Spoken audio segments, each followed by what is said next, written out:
Here's the thing about AI, it's just better at helping us interact with existing knowledge than people can do.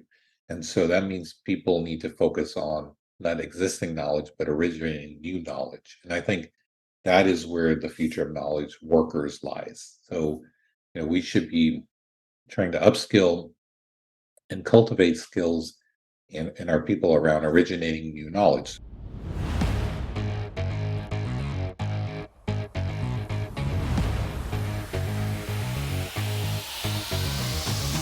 Good morning, good afternoon, or good evening, depending on where you're listening.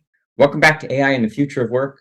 Thanks again for making this one of the most downloaded podcasts about the future of work. If you enjoy what we do, please like, comment, and share in your favorite podcast app. And we'll keep sharing amazing conversations like the one we have for today. As always, I'm your host, Dan Turchin, CEO of PeopleRain, the AI platform for IT and HR employee service. I'm also an investor and an advisor to more than 30 AI-first companies, and as you know, a firm believer in the power of technology to make humans better. We learn from AI thought leaders weekly on this show, and of course, the added bonus, you get one AI fun fact each week. Today's fun fact: Bruce Schneier and Nathan Sanders write this week in a fascinating New York Times op-ed that the AI wars have three factions, and they all crave power. In it, they argue there are the doomsayers, like Jeff Hinton, formerly from Google, the reformers, like Meredith Broussard, who was an excellent guest on this podcast recently, and the warriors, like Sam Altman and Mark Zuckerberg. The doomsayers are characterized by a class of tech elites that has enormous power to shape the conversation. Some in this group are animated by the most extreme catastrophic risks and emphasize the far future consequences of our actions. The reformers, the second category, have been raising the alarm on inequities coded into AI for years. They are often motivated by insight into what it feels like to be on the wrong end of algorithmic oppression. Go listen to the episode with Meredith Broussard for a good overview of that discussion. And lastly, the warriors are pushing for AI regulations that they say will protect us from criminals and terrorists. According to the authors, their perspectives serve the interests of tech tycoons, as well as the government agencies and defense contractors that fund them. This is a well-researched, thought-provoking piece. I applaud the authors for going beyond the typical fear-mongering headlines. As always, we will link to that article in the show notes. Now, shifting to this week's conversation. Today's guest spent decades as an innovator and leader at companies like McDonald's, Amazon, Volvo, and MGM Resorts. Atif has built a large following as one of today's top management thinkers. Over 500,000 people follow his ideas about management and leadership on LinkedIn, where he's a top voice, and his newsletter, Rewire, has over 100,000 subscribers. Atif is also an entrepreneur, having launched Ritual, the app that helps teams innovate and problem solve. He's a sought-after speaker, author, member, and CEO advisor. And without further ado, Atif, it's my pleasure to welcome you to the podcast. Let's get started by having you share a bit more about your background and how you got into this space. So first of all, Dan, thanks for having me. It's a pleasure to join you. Yeah, just to briefly introduce my background, I kind of grew up in the internet space and got involved. My roots are in Silicon Valley and came up through companies like Amazon and Yahoo, kind of have a product management general manager background. And I thought I'd be doing that for my entire career until 2013, which is the time when Mark Andreessen coined the phrase software is eating the world.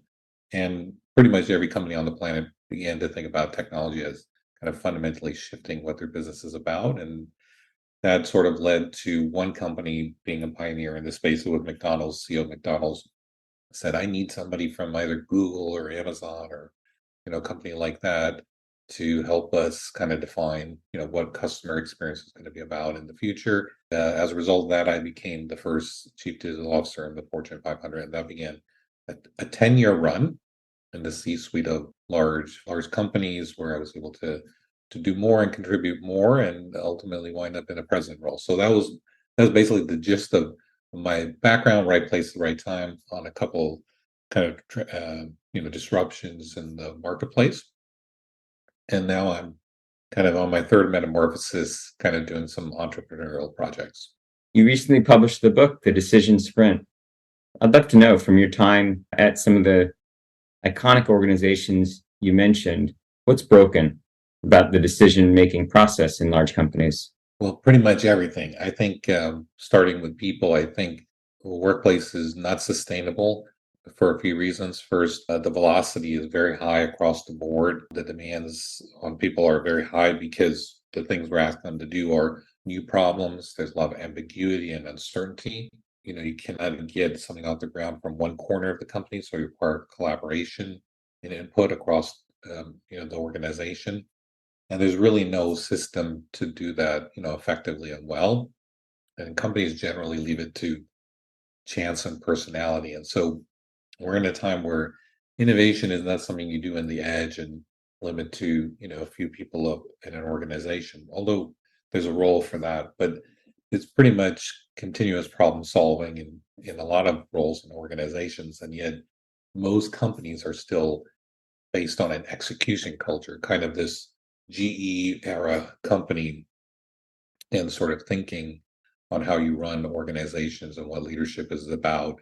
It's still very much the sort of underpinnings of how work gets done. And that execution culture is really not a fit with a world where continuous problem solving and innovation are really more and more of what you're actually asked to be doing in a company. So I think there's a lot of need for new ways of working, so to speak, in my language, to navigate through the unknown. So you famously defined this process and implemented it a bunch of times and then wrote it up in the form of a book and now lead a company called Ritual that's turned it into an app.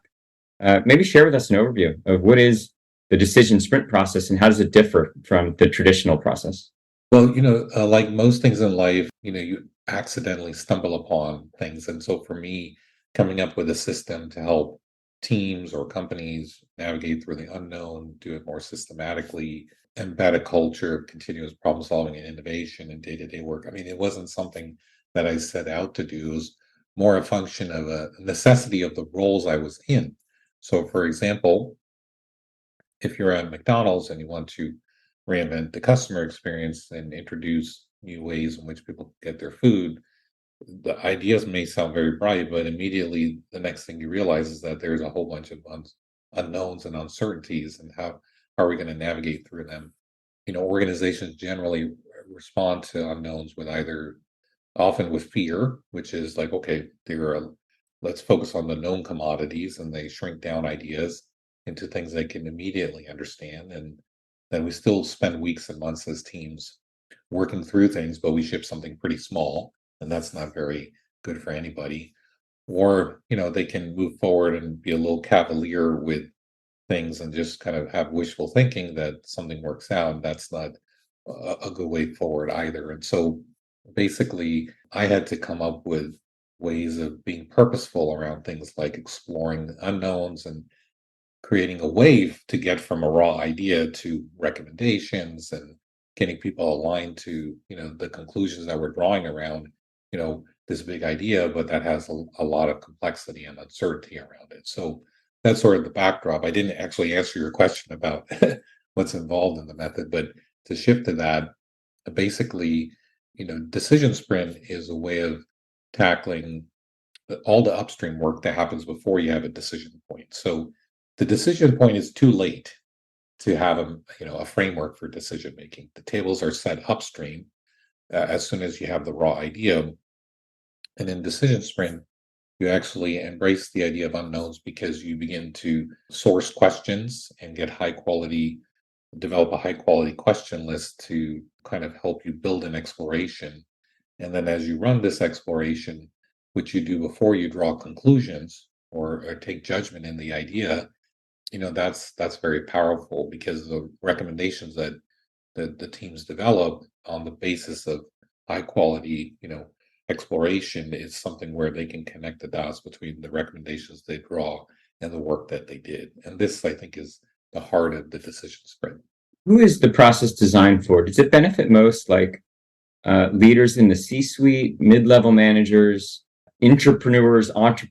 Who do you kind of design it for? The core audience is the team level because I have the most, empathy, sympathy for the team where, you know, it's like, congratulations, you're the working team. There's a big idea and that's exciting. And at some level that you have that responsibility. But at the same time, congratulations, in 4 weeks or 6 weeks, you need to put something on the table to, senior executives. And you know that there's going to be a lot of scrutiny and you want to enter that interaction with executives where you don't have blind spots. They can connect the dots to what you're recommending and the work behind the scenes, and that's not easy to do at all. So I wanted to offer something starting with teams, but if it starts to work for one or two teams, then as an executive in an organization, you'd say, well, how do I make this engine like the engine we use for everything, right?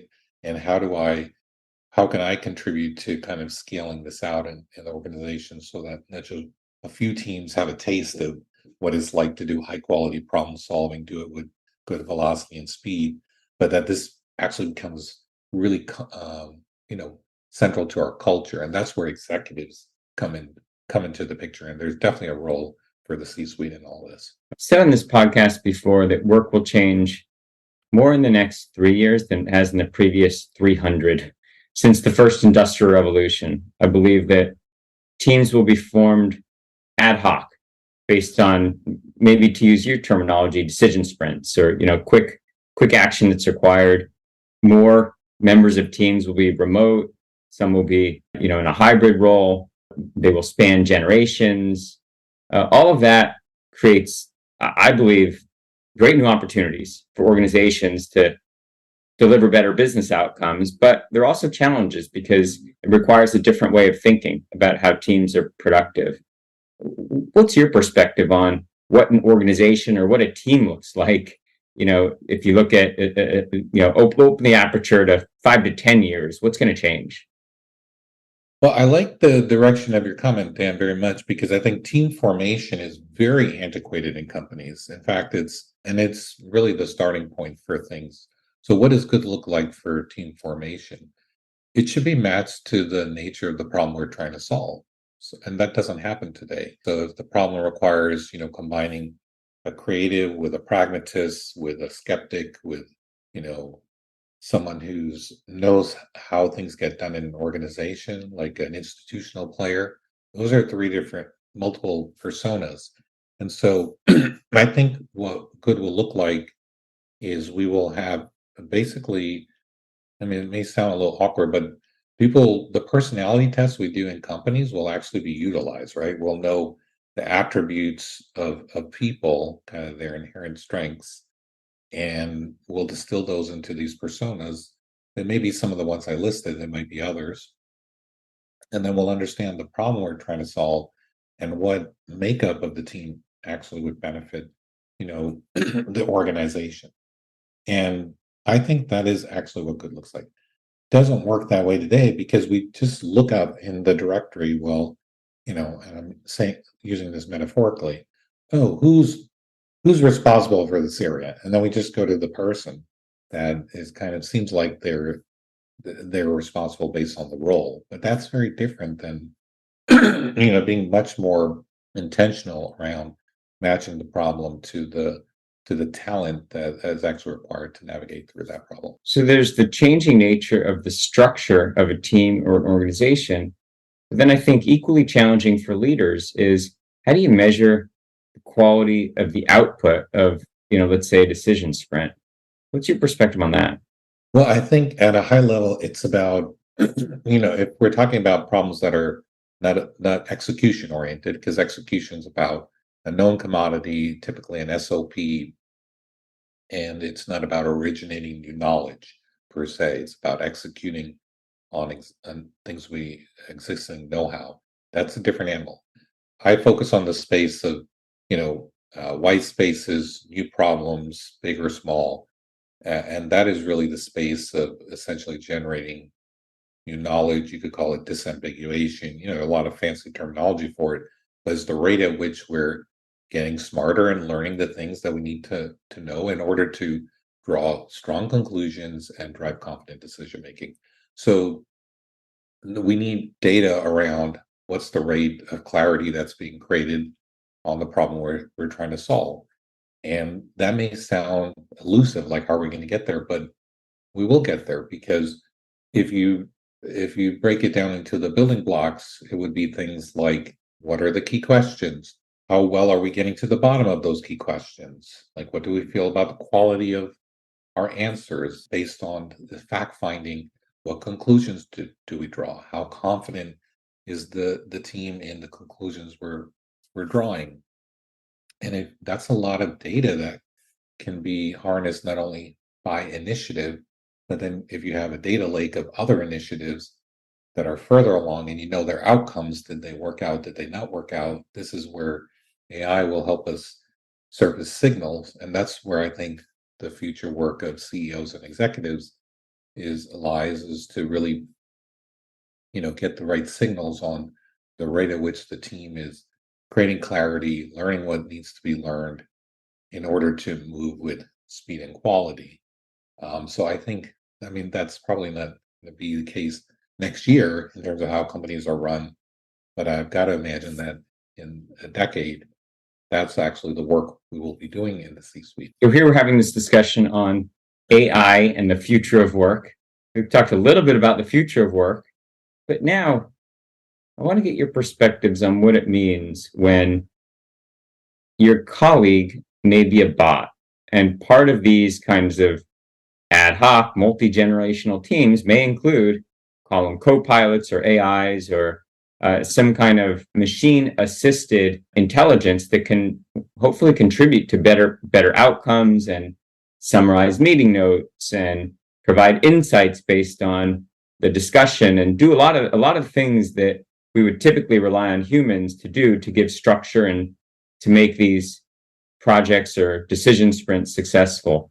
What's your perspective on the right way to engage AI as a part of a decision sprint?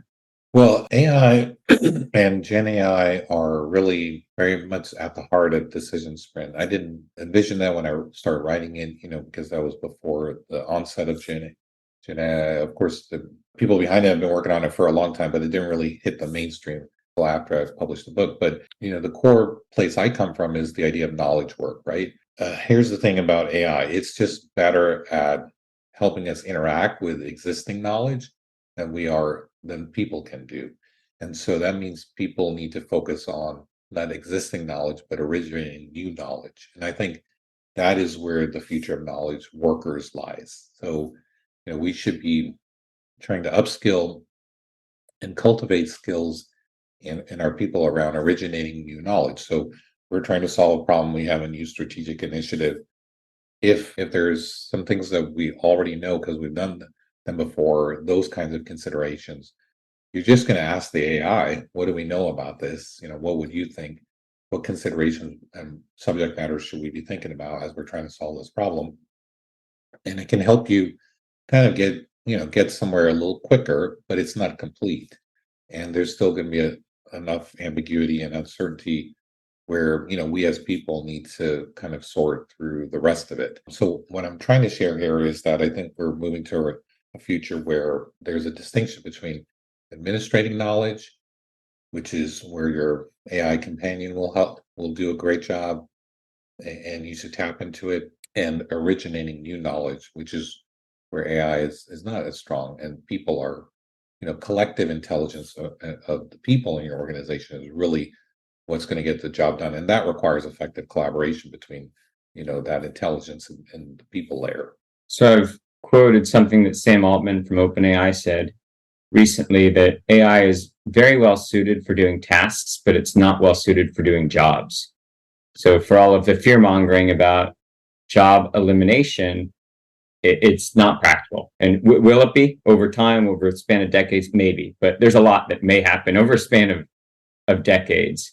CNBC recently published a poll saying that 70% of US adults, when asked about the prevalence of AI in the workplace, said, quote, it makes them uncomfortable to interact with bots that can do human-like things. As you're out describing the decision sprint process, and I imagine you're going to get an increasing volume of questions about AI and the role of AI in teams, how do you address maybe just this underlying cynicism or apprehension about how and where AI may infiltrate these decision-making processes? Resistance and discomfort is probably a little bit of human nature because it's about disruptive change, right? I think it is very disruptive, right? Because it's essentially raising the bar on things. I mean, if you have the institutional knowledge of an organization in a corpus and you can interact with it through Gen AI and it's very conversational, that's going to change a lot, but it's something that is definitely going to happen because it's going to speed things up so much as opposed to doing four meetings to figure out what do we already know about this new thing that we're supposed to be, thinking through. That's going to come together very quickly. You're going to be able to assemble, the existing kind of knowledge around it super quickly, and you can look at that as a negative and resist it, or you can look at that as a positive, which just sped up my ability to do my best work. And I think that's the change. That's where things will migrate to. But I can understand how, as a workforce, we're uncomfortable with it because no one has kind of come in and taught us how to do it or show us how it works in practice. Or yeah, I mean, people are sort of navigating it, I think, as one-offs right now, and there's no like clear like frame for how it works. So there's a big space here for education, for upskilling. But once we get over that hump, I think it's going to be a very different business kind of culture, so to speak, in terms of your work, your experience in the workplace. Atif, you have an unfair advantage because you've been part of some of the most innovative cultures around, but you're talking to an audience, let's say, of innovators, but who are part of cultures that maybe aren't known for innovation. What do you say to organizations that maybe want to perform like the best, like some of the organizations you've been a part of, but just kind of feel stuck in their ways and don't know where to start? When we change something, we don't want to throw out and do a 180.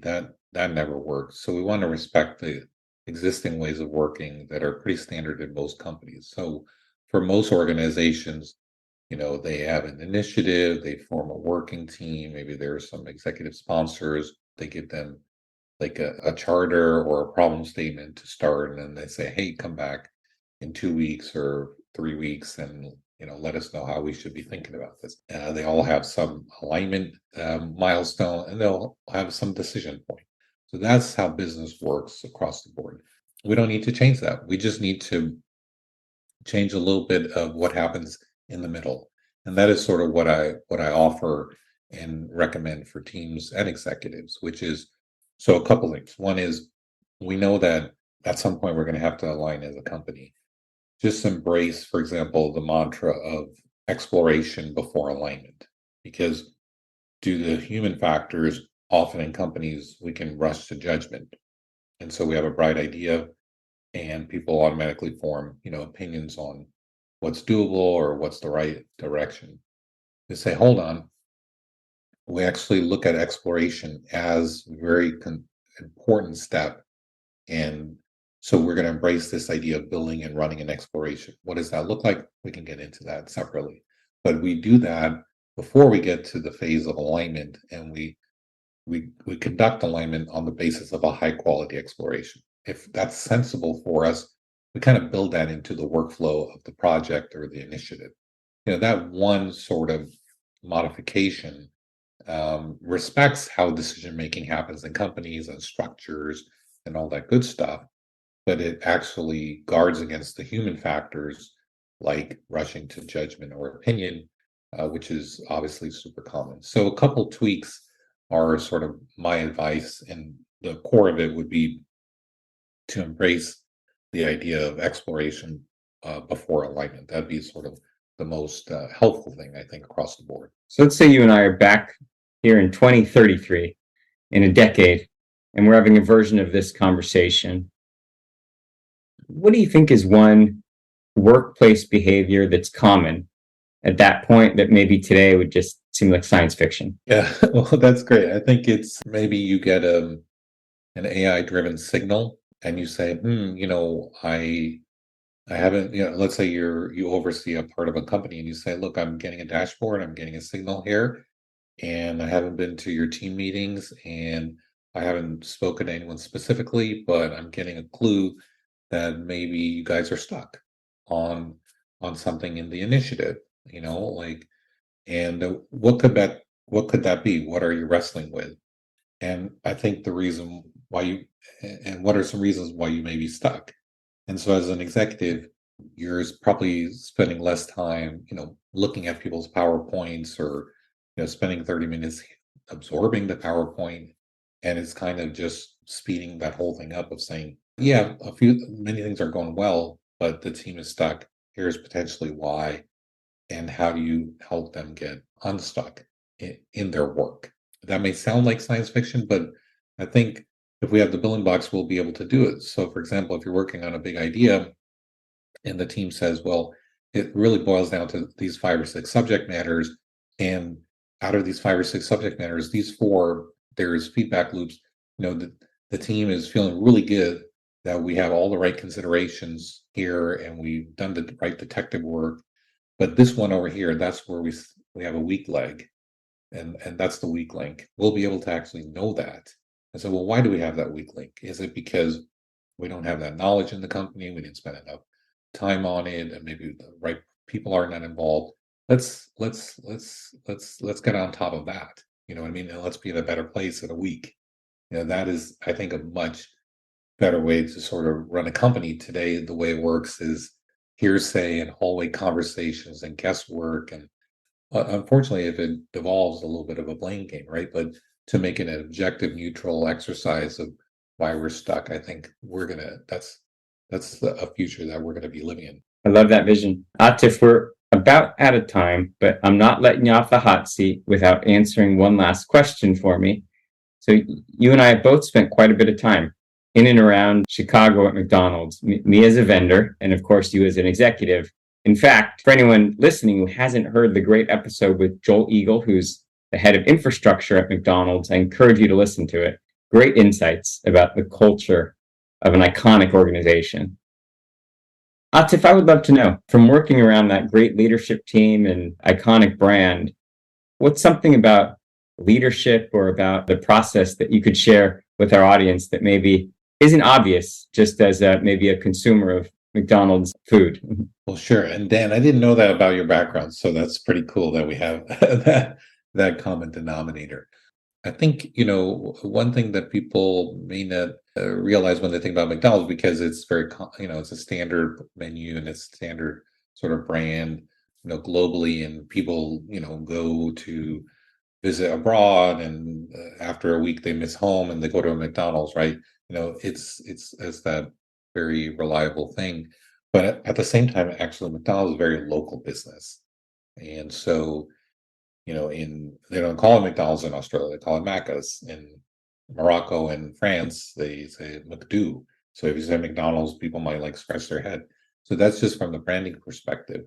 The menu items, while they're standard, the makeup of those, the flavors, for example, they change considerably. So it's a local business. While the headquarters is in Chicago, you don't make decisions on pricing, on menu, on promotions. You don't do that in the center of the company. So the idea of a distributed organization where each market sort of has a general manager who's driving things, that is really a critical ingredient to helping that company be close enough to the customer. Because the thing you have to remember is that people just like there's always local tastes and behaviors, and there's no way to do a good job of that unless you're actually really close to the customer. Great insight.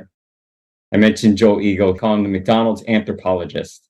I've learned a lot from him over the years. He told me that McDonald's sells more toys than Mattel and, like an order of magnitude, more coffee than Starbucks and Dunkin' combined. The scale is ridiculous. I would always, my own kind of contribution to that would be in any given market, McDonald's is usually 8 times bigger than the next biggest competitor. So it's really the scale player in the market wherever you are in the world, which is pretty ridiculous. Now, that's also an opportunity, right? Because you mentioned toys and other things, like you can actually move the needle when you decide to embrace things, right? So that I think is always the opportunity for McDonald's in particular to have an appetite for innovation, because it's not just from a business perspective, it's from the perspective of like it will definitely then set the tone for everything else in the category. And coming full circle, a great example of how to create a culture and a brand and a product based on taking good care of your people, embracing innovation, and presumably things like the decision sprint process that you introduced are part of the reason why that organization continues to grow and expand. I would hope that, while I didn't have it crystallized with a name and a label and a framework, it was just sort of the day-to-day way in which you interact with teams and peers, and you try and show up as a leader in a particular way, which is this comfort level with ambiguity, which is breaking it down into some steps of, okay, like we are okay with, this is where we are, we're wrestling with ambiguity, we're making sense of it. And yes, I do believe, at least in the area of customer experience and digitization, they've been over 10 years now of a lot of growth coming from that year over year. And I think that does come from the cultural aspect of, for example, decision sprints. So it's just a privilege to be able to make that my lab for trying to evolve culture. And I think it was a win-win for everybody. Atif, where can the audience learn more about you and the book and the great work that you and the team are doing at Ritual? Thank you so much for your question, Dan. So we do have a workflow plus AI tool. It's called Ritual. It's available at ritual.work. We're launching here soon, and we're in beta with some well-known companies. And that app is available for teams to download and help them, implement decision sprint, but just generally do high quality problem solving and innovation through workflow and AI. My book is Decision Sprint, and it's available at decisionsprint.com, where you can learn more about it and buy it from one of the retailers. And then I'm reachable on LinkedIn, and I do read my messages, so feel free to reach out. That's all the time we have for this week on AI and the future of work. I'm your host, Dan Turchin from People Rain. And of course, we're back next week with another fascinating guest.